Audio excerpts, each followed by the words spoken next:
नमस्कार, मैं अशोक कुमार पांडे और स्वागत है आपका टीसीएच लाइव के 7 बजे के प्रोग्राम में। एक बहुत बड़े घटनाक्रम में 25 मुल्कों ने, और ये कोई ऐसे वैसे 25 मुल्क नहीं है, इसमें ब्रिटेन शामिल है, इसमें फ्रांस शामिल है और इसमें यूरोप के बहुत इंपॉर्टेंट मुल्क शामिल हैं। इन सब ने इजराइल से डिमांड की है कि गजा में जंग तुरंत के तुरंत रोकी जाए और गजा के लोगों के लिए खाना पहुंचाया जाए। दरअसल गजा के अंदर भुखमरी की समस्या काफी तेजी के साथ बढ़ी है। हालांकि जंग में इजराइल को कुछ खास हासिल नहीं हो रहा है। आज की ही खबर है कि 2 सैनिक इजराइल के वहां मारे गए हैं। हकीकत यह है कि एक बिल्डिंग कोलैप्स में, एक बिल्डिंग जिसको इन लोगों ने बेस बनाया हुआ था, उस पर हमास ने हमला किया था और उसमें जो खबर आ रही है कि 2 से काफी ज्यादा 10 या 12 सैनिक मारे गए हैं। खैर, कहने का मतलब यह था कि जंग में इजराइल को कुछ हासिल तो नहीं हो रहा है, लेकिन खाना वो नहीं जाने दे रहा है, गजा के अंदर इमदाद नहीं जाने दे रहा है। आप देखेंगे कि इजिप्ट की जो बाउंड्री लगती है, जो सीमा लगती है, वहां पर ट्रकें हैं।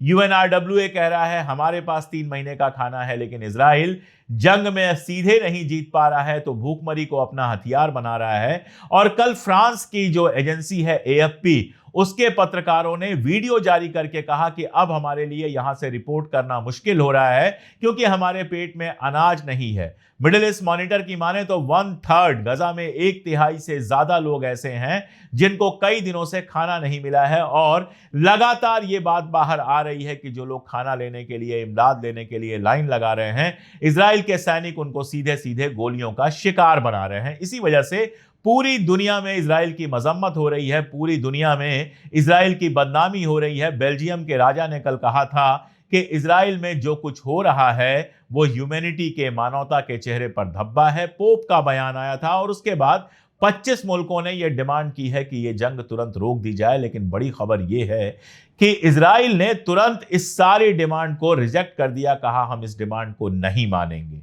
आप सोच के देखिए कि इसके बाद क्या हो सकता है।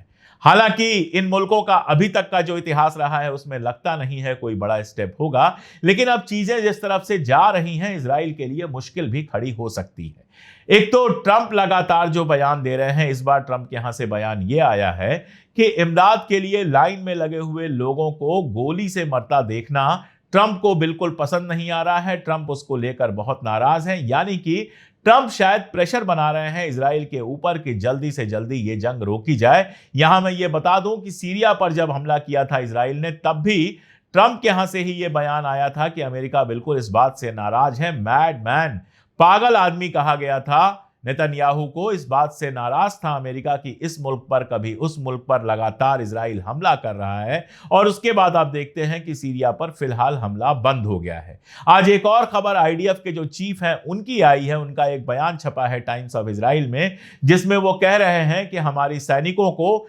तैयार रहना चाहिए मल्टी फ्रंट पे लड़ने के लिए। यानी लेबनान के साथ शायद लड़ाई दोबारा शुरू करने का मूड बन रहा है। और साथ में यह भी कहा गया है कि ईरान के साथ लड़ाई कभी भी शुरू हो सकती है। ईरान ने कहा है कि हम इस लड़ाई के लिए तैयार हैं। तो दुनिया शायद धीरे धीरे इजराइल की लड़ाइयों से थक भी रही है। असल में आवाम जो है, वो यूरोप हो, चाहे अमेरिका हो, चाहे एशिया हो, चाहे अफ्रीका हो, वो पूरी तरह से इजराइल के खिलाफ होती जा रही है। और इसीलिए हुक्मरानों को इस तरह के बयान लगातार देते रहने पड़ते हैं। अगर आवाम और जोर लगाएगी तो यकीन जानिए कि यही हुक्मरान आपको इजराइल के खिलाफ खड़े नजर आएंगे। लेकिन फिलहाल तो मिडिल ईस्ट में अमन की कोई उम्मीद दिखाई नहीं देती। मिडिल ईस्ट में अलग से भी अपडेट करता रहता हूं, 7 बजे के प्रोग्राम में भी लगातार अपडेट करता रहता हूं। इसके अलावा भी हिंदुस्तान से जुड़ी बहुत सारी खबरें हैं जिनको लेकर आ रही हैं शालिनी। देखते रहिए पूरा वीडियो। अब आगे की खबरों की शुरुआत कुछ बड़ी हेडलाइंस के साथ। मिग-21 फाइटर जेट 19 सितंबर को होगा रिटायर। चंडीगढ़ एयरबेस पर होगा विदाई कार्यक्रम। 1963 में भारतीय वायुसेना में शामिल हुआ था मिग-21। कानपुर में लोगों ने बिजली की शिकायत की तो दरोगा ने दी धमकी। बिजली नहीं आने पर लोग कर रहे थे प्रदर्शन। यूपी में कावड़ रूट पर दुकानदारों को क्यूआर कोड लगाना होगा। योगी सरकार के आदेश को सुप्रीम कोर्ट ने सही बताया। मुंबई ट्रेन धमाकों के आरोपियों की रिहाई के खिलाफ सुप्रीम कोर्ट पहुंची महाराष्ट्र सरकार। सुप्रीम कोर्ट में 24 जुलाई को होगी मामले की सुनवाई। आईसीआईसीआई बैंक की पूर्व सीईओ चंदा कोचर रिश्वतखोरी मामले में पाई गई दोषी। 300 करोड़ लोन के बदले ली थी 65 करोड़ की रिश्वत। उत्तराखंड में आया बिजली संकट, एक साथ 9 पावर हाउस हुए ठप। लगातार बारिश से राज्य की नदियों में सिल्ट गाद बढ़ी। हरियाणा के फरीदाबाद में आज सुबह आया भूकंप, सुबह 6 बजे दर्ज की गई 3.2 की तीव्रता। मिजोरम में 3 दिन से जारी ऑयल टैंकर ड्राइवर की हड़ताल, सोमवार को राजधानी आइजोल समेत राज्य के 70% पेट्रोल पंप ड्राई हो गए। अब वक्त कुछ बड़ी खबरों को परखने का। एसआईआर के मुद्दे पर संसद में विपक्ष ने क्यों किया हंगामा? बिहार चुनाव से पहले मतदाता सूची के विशेष गहन पुनरीक्षण को लेकर विवाद गहरा गया है। चुनाव आयोग ने सुप्रीम कोर्ट को सूचित किया है कि वो मतदाता सत्यापन के लिए आधार, मतदान पहचान पत्र और राशन कार्ड को प्रमाण के रूप में शामिल नहीं करेगा। आयोग ने 21 जुलाई तक जवाब दाखिल करते हुए कहा कि आधार कार्ड केवल पहचान का प्रमाण है, नागरिकता का नहीं, और ये उन गैर नागरिकों को भी जारी किया जाता है जो भारत में 182 दिनों तक निवास करते हैं। दूसरी ओर बिहार वोटर लिस्ट के विशेष गहन पुनरीक्षण के मुद्दे पर संसद में आज जमकर हंगामा देखने को मिला। विपक्षी सांसदों ने मकर द्वार के बाहर नारेबाजी की, जिसमें विपक्ष के नेता राहुल गांधी, सपा प्रमुख अखिलेश यादव सहित कई सांसद शामिल हुए। इससे पहले महागठबंधन ने इस मुद्दे पर बिहार बंद का आह्वान भी किया था और इस दौरान पटना में राहुल गांधी ने पैदल मार्च में हिस्सा भी लिया था। इस बीच संसद का मानसून सत्र 21 जुलाई से 21 अगस्त तक कुल 32 दिनों तक चलेगा, जिसमें 18 बैठकें होंगी और 15 से ज्यादा बिल पेश किए जाएंगे। केंद्र सरकार इस सत्र में 8 नए बिल पेश करेगी, जबकि 7 लंबित बिलों पर चर्चा होगी। इनमें मणिपुर जीएसटी संशोधन बिल 2025, इनकम टैक्स बिल और नेशनल स्पोर्ट्स गवर्नेंस बिल जैसे महत्वपूर्ण विधेयक शामिल हैं। स्वतंत्रता दिवस समारोह के कारण 13 और 14 अगस्त को संसद की कार्यवाही नहीं होगी। धनखड़ के इस्तीफे के बाद क्यों गरमाए बिहार की राजनीति? उपराष्ट्रपति जगदीप धनखड़ के अचानक इस्तीफे ने कई सवाल खड़े कर दिए हैं और इन सवालों के केंद्र में अब बिहार के मुख्यमंत्री नीतीश कुमार का नाम भी आ गया है। 21 जुलाई की देर शाम देश को उस वक्त चौंकाने वाली खबर मिली जब उपराष्ट्रपति जगदीप धनखड़ ने अपने खराब स्वास्थ्य का हवाला देते हुए पद से इस्तीफा दे दिया। मूल रूप से राजस्थान के रहने वाले धनखड़ ने 11 अगस्त 2022 को उपराष्ट्रपति का पद संभाला था और उनका कार्यकाल 2027 में पूरा होना था, लेकिन इससे 2 साल पहले ही उन्होंने अपने पद से इस्तीफा देकर राजनीतिक गलियारों में अटकलों का बाजार गर्म कर दिया। धनखड़ के इस्तीफे की टाइमिंग को लेकर विपक्ष लगातार सवाल उठा रहा है, लेकिन इस बीच भारतीय जनता पार्टी के एक विधायक के बयान ने इस पूरे मामले को एक नया मोड़ दे दिया है, जो शायद जनता दल यूनाइटेड को नागवार गुजरे।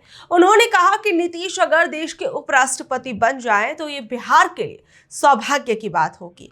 बिस्फी से बीजेपी विधायक हरिभूषण ठाकुर बचौल ने मुख्यमंत्री नीतीश कुमार को उपराष्ट्रपति बनाने को बिहार का सौभाग्य बता दिया।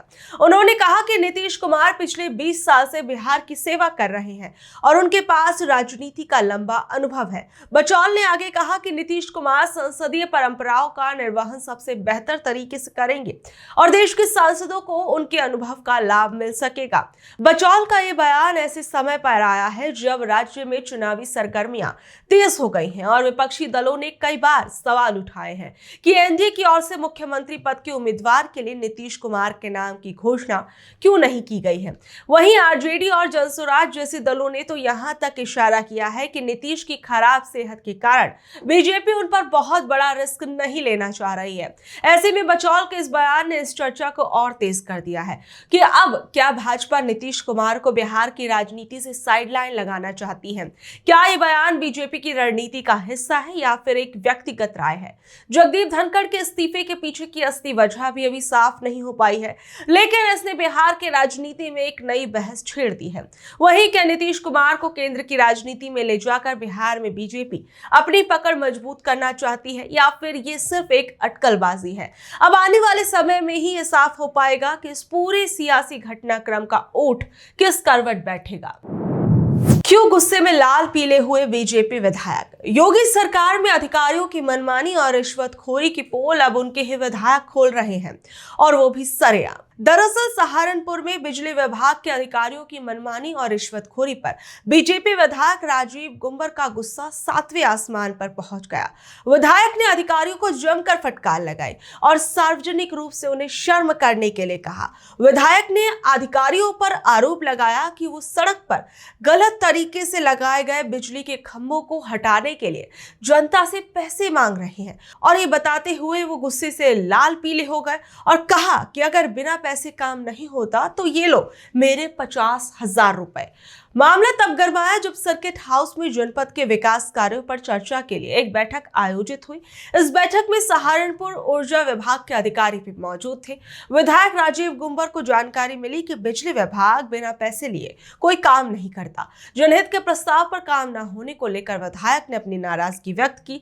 बातचीत के दौरान विधायक ने रायवाला बाजार का मुद्दा उठाया, जहां सड़क के बीच में 2 बिजली के खंभे खड़े होने के कारण लगातार जाम की स्थिति बनी रहती है। इस पर बिजली विभाग के अधिकारियों ने बताया कि खंभों को हटाने के लिए एक एस्टीमेट बनाया गया है और इसके लिए जनता को पैसा जमा करना होगा। और ये सुनते ही विधायक जी का पारा हाई हो गया और उन्होंने बिना किसी हिचकिचाहट के अपनी जेब से 50,000 रुपए की गड्डी निकाली और मेज पर रख दी। उन्होंने तल्ख लहजे में कहा कि आप लोगों को बिना पैसे काम करना नहीं आता, तो इसलिए मैं खुद रुपए लेकर आया हूं। अगर और चाहिए तो मेरे घर से मंगवा लो, लेकिन अब बहानेबाजी नहीं चलेगी। यूपी के बस्ती में कांवड़ियों ने क्यों मचाया उत्पात। एक तरफ जहां कांवड़ियों को लेकर प्रशासन सारे इंतजामात करते नजर आ रहा है, बड़े बड़े अधिकारी कांवड़ियों पर फूल बरसाते नजर आ रहे हैं, वहीं दूसरी ओर कांवड़ यात्रा को बदनाम करने वालों की भी कोई कमी नहीं है। आए दिन कांवड़ियों की भीड़ में छिपे कुछ गुंडे हर रोज उत्पात मचा रहे हैं और जिनकी खबरें लगातार सामने आ रही हैं। दरअसल यूपी के बस्ती जिले में कांवड़ यात्रा के दौरान बवाल हो गया और इसमें जमकर हंगामा हुआ। यहां तक कि कांवड़ियों ने पुलिस को भी नहीं छोड़ा। कांवड़ियों ने पुलिस की गाड़ी पर चढ़कर तोड़फोड़ की। इस घटना से जुड़े कुछ वीडियो सामने भी आए, जिसमें कुछ पुलिस वाले दिखाई दे रहे हैं, लेकिन उनकी संख्या बेहद कम है। ये पूरी की पूरी घटना बस्ती जिले के कप्तानगंज थाना क्षेत्र के चौराहे की बताई जा रही है। उग्र कांवड़ियों ने सड़क पर ही पुलिस की बैरिकेडिंग को आग के हवाले कर दिया, जमकर नारेबाजी की और घटना की सूचना मिलने के बाद जब कई थानों की फोर्स को कप्तानगंज के लिए रवाना किया गया तो कांवड़ियों को समझाने की कोशिश की गई, लेकिन उग्र कांवड़िया किसी की भी सुनने को तैयार नहीं थे। आरोप है कि धार्मिक टिप्पणी को लेकर यह पूरा बवाल शुरू हुआ, जिसके बाद मामला उग्र हो गया। इसके बाद कांवड़ियों ने हाईवे को जाम कर दिए, हाईवे पर आगजनी की गई। कांवड़ियों ने पुलिस की जीप को भी तोड़ दिया। घटना की सूचना के बाद भारी संख्या में पुलिस बल घटनास्थल पर पहुंचा और मामले को जिला प्रशासन ने शांत कराने की कोशिश की। तो ये थी खबरें आज की। कल शाम 7 बजे फिर हाजिर होंगी अगली खबरों के साथ। अगर आपको आज की खबर अच्छी लगी, जानकारी भरी लगी, तो इसे अपने दोस्तों, रिश्तेदारों से शेयर कर ले। कल तक के लिए नमस्कार, शब तक है, गुड नाइट।